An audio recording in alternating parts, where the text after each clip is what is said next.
Okay, what do you think about Russia? Because I do pay attention to you, Nick, and I've noticed some changes, sometimes subtle changes.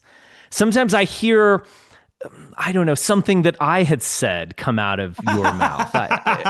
It must be a coincidence, of course. But okay. So how did we get from saying now I'm no one to criticize anyone here because back in 2017 we actually chanted Russia is our friend while holding tiki torches, which is cringe as hell. But where did we get from like you and Afbax being like, let's hear it from Vlad Putin? And yeah.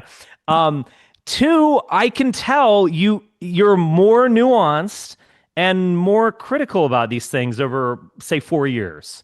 So what are some of your thoughts on Russia in general? And then in particular, tell us about how you've maybe rethought things, because I think you have. Yeah, well, you're definitely right. And you're right. Look, you're an inspiration to me. I pay attention to you. You're an original thinker. And you and Charles Johnson and Leah McGrath and like that whole crew kind of came together to really push back, I think, on the excesses of the right wing, where it totally got a little wild, where it was like, no, we're on Team Russia, and the vaccine is a bioweapon, and like the vaccine's killing people, but like it doesn't have nano chips in it. It doesn't have nanotechnology. Right. So I started to read that stuff and say, okay, so no, there is nuance there, and the way I would describe it is this: for me personally, I became very pro-Russia because I was actually very anti-Russia in Trump's first term. Contrary to Trump himself and the Duganists, my college roommate, well, not my roommate, but a friend of mine in college was a huge Duganist and a huge fan of yours, actually. He's a Russian Jew. He's a Russian Jew, actually, but he loved Russia. And I would do my show when I was 18, and I would say, Reagan heroically defeated the Russians, and he would say, you're so blue-pilled, like Russia's the hero, or whatever. And anyway, but for me, the change came after 2021 when the Biden administration came in. And in 2021, I'm thinking, okay, so they rigged the election. They're throwing everybody in jail. They're just weaponizing this. They're going to force everyone to get the vaccine. We're in the Great Reset, which, however conspiratorial you want to be about it, it did forever alter the economy. Like the economic transformation, I think, it really imprinted itself on the economy even to this day in a lot of different ways. But anyway, I saw that with Biden, and I basically saw no hope.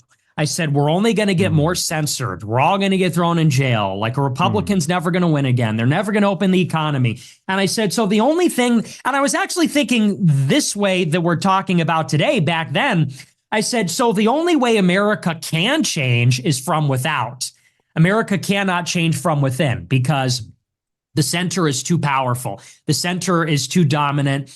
We tried it with Trump. He couldn't do it. I said, so what has to happen now is that Russia and China are going to team up. They're going to balance against the United States. And I legitimately thought maybe they're going to open up a social media company that we can use, or we can have a Chinese bank account, or, maybe they'll fund opposition in America and pursue regime change in America. And I thought that might be sort of like when France intervened in the American Revolution against the British. It would be a great power competition that would empower the dissidents, and it'd be a form of like arbitrage in the same way that we back Navalny and talk about the Uyghurs. Maybe the Chinese and the Russians would talk about white nationalists and Trumpists and that sort of thing. So that was kind of my idea.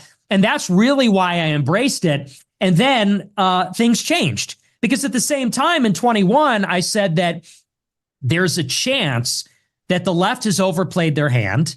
And by censoring Trump, you're going to actually get like very powerful private players that are going to intervene, and they're going to see it as like a distressed asset or an undervalued asset. And they're going to go all in on free speech, or, they're going to buy up the Republican Party to basically have a coup, which is what wound up happening.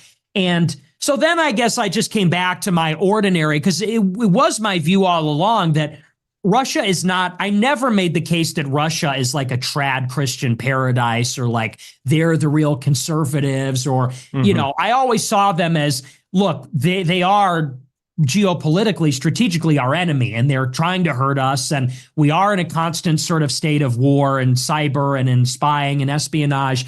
I guess the other thing, just briefly, is I saw their influence on the right wing, which is there was that article in The Nation, which came from Spyfill by James Bramford, where they said that there was a Russian connection with Trump. It's just that it ran through Israel also. And it was maybe the Chabad Lubavitchers, and it's maybe this weird relationship between Israel and Russia. But there is a dimension where Russia is doing disinformation in the United States, trying to, and they were backing the Eurosceptic parties in Europe also, and the anti-NATO stuff too.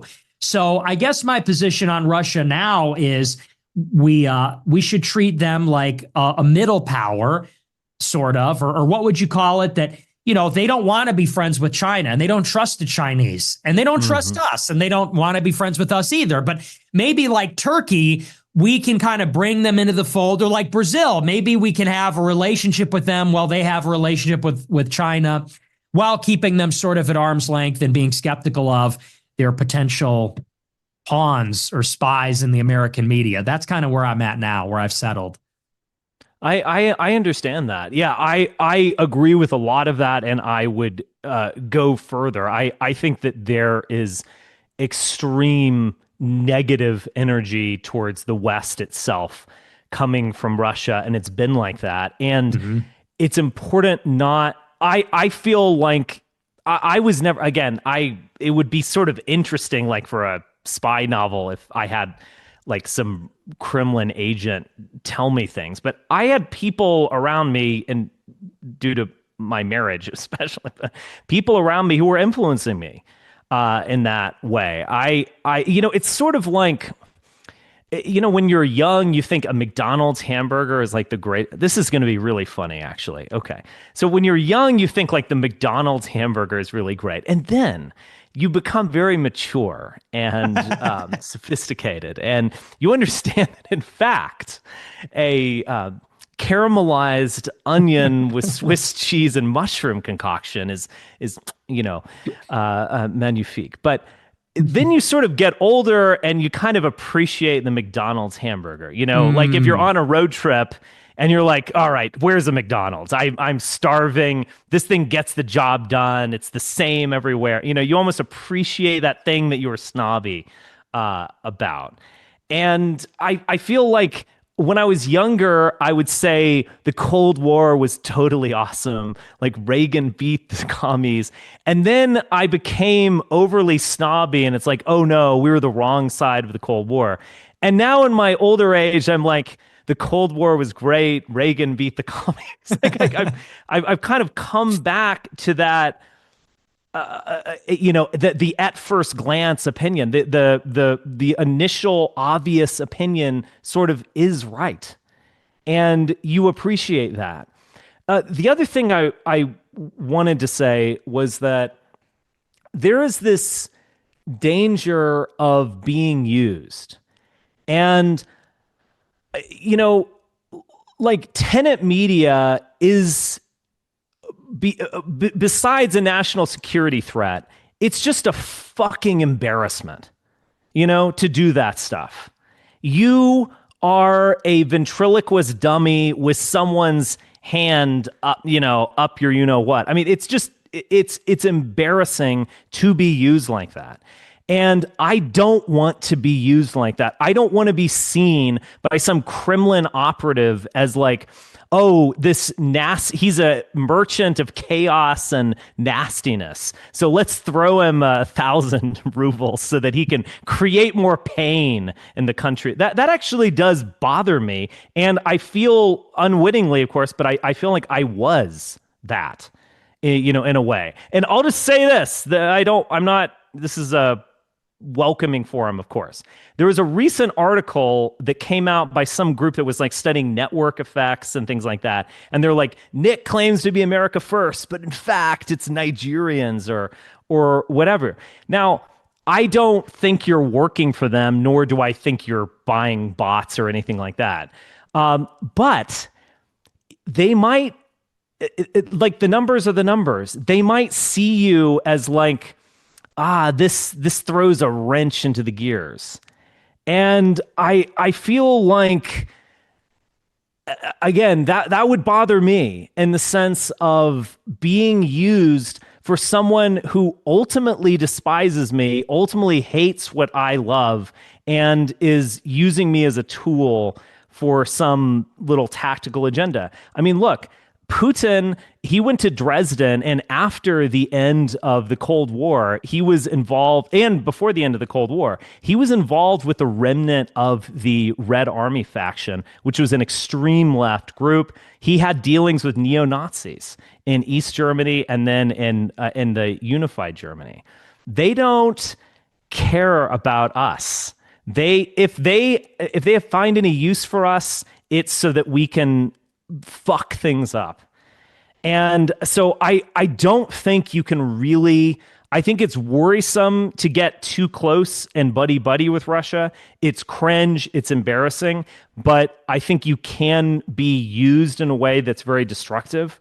And the other thing that I have felt is someone like Alexander Dugin, he can talk about, like, oh, the real Europe will rise up or whatever. They hate us. Michael McFaul, a person I usually don't really like that much, he went to Russia and he spoke with Putin, and Putin he wrote about this in an op-ed in Washington Post. He scratched his hand and he said, "You think we're white. We're not white. This is an illusion." I don't think we can really underestimate the animosity of Russia and these actors. I don't think they want a happy-go-lucky multipolar world, or they want that only to the extent that America turns in on itself in chaos. So anyway, I'm preaching and not asking questions, but you can respond if you'd like. I totally agree. I agree with all that. And I think you're right. We can't underestimate their animosity because, they're very clear in their rhetoric about what they think about us. And it's interesting how when the right wing treats Russia, they're always falling for this Russian propaganda where Russia says the satanic West. The West is satanic. The West is evil because the West is transgendered and the West is, whatever. Mm-hmm. But they always leave on the cutting room floor that they're also always attacking colonialism. And they're saying that the European Union are Nazis. NATO is the new Nazis. And when you think about the past 200 years, you sort of get it.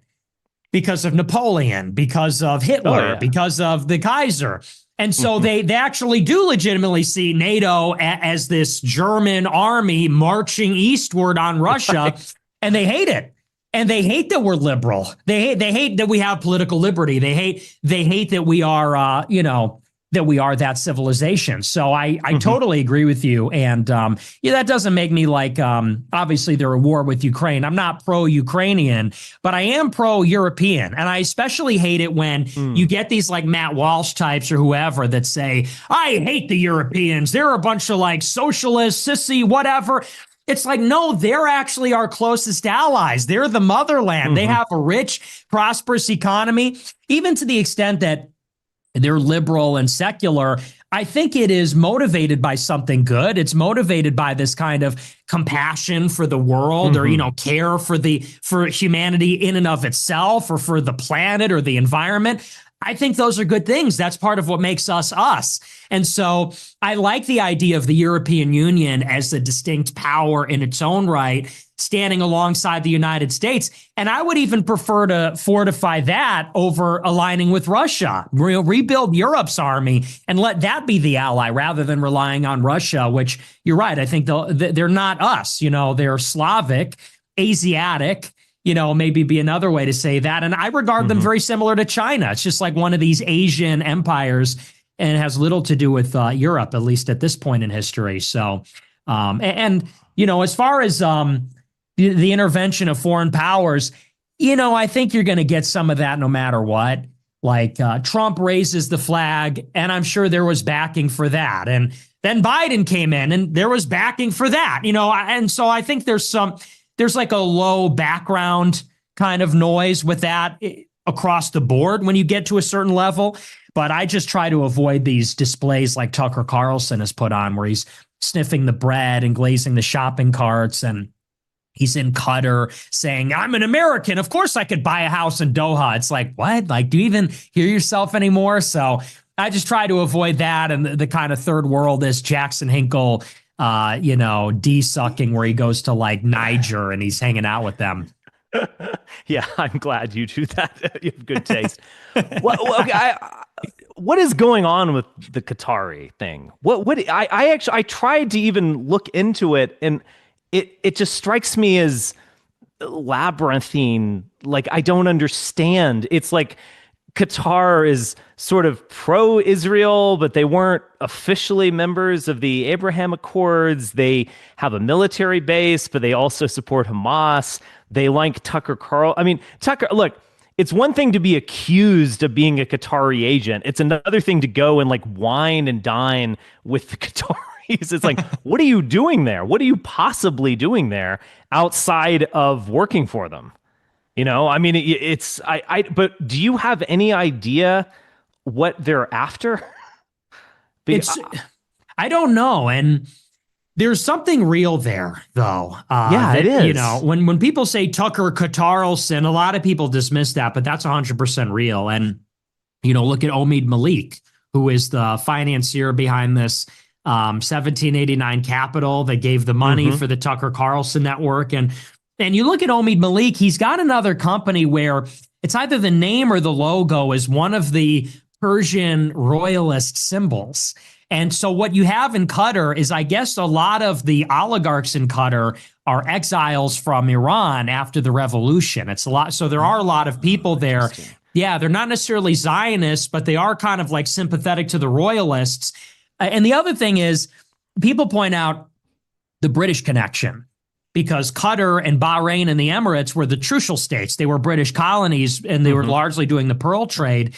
And when they gained their independence, some of them became the Emirates, the UAE, and Qatar and Bahrain got independence. And so you kind of have to look at them as maybe there's like a British angle there. I don't know exactly. It's like you said, it's sort of labyrinthine. You've got some choice Iranians there. They've got this British heritage. And the other thing is, a lot of people forget there was a huge shakeup around 2020. Like from roughly 2017 to 2020, there was a huge shakeup in the Gulf. And there's a lot of weird stuff that goes hand in glove with Trump, like the Vegas shooting, for example. As you have the death of King Abdullah II of Saudi Arabia. He's replaced by King Salman. There's a power grab by Mohammed bin Salman in 2017, where he puts everybody under house arrest and he kidnaps the president of Lebanon. And then he becomes basically the leader of Saudi Arabia at a very young age. Then in 2020, there's this, I don't know if you remember, but all the Gulf countries sanctioned Qatar because of its ties with Iran. And Trump weighed in and basically resolved that. And then you have the Abraham Accords, where Jared Kushner used his connections in all those countries to broker the deal.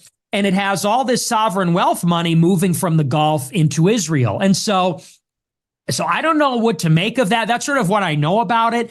And it would seem to me like, and I think I heard you say this, maybe there's an angle where they're laundering money. Maybe the money is coming through Qatar into Israel, coming through Qatar. Maybe coming from, I suggested Russia, because the Russian thing with Tucker is kind of easy. Like he's just promoting Russia, but I don't understand how he's helping Qatari interest. And so I'm like, maybe it's just it's like a big funnel or something. But it seems like corruption, just like rank corruption, because there's a lot of business interest there from Witkoff and Kushner and them. So, but I don't have a clear answer. It's like you said, it's very shadowy.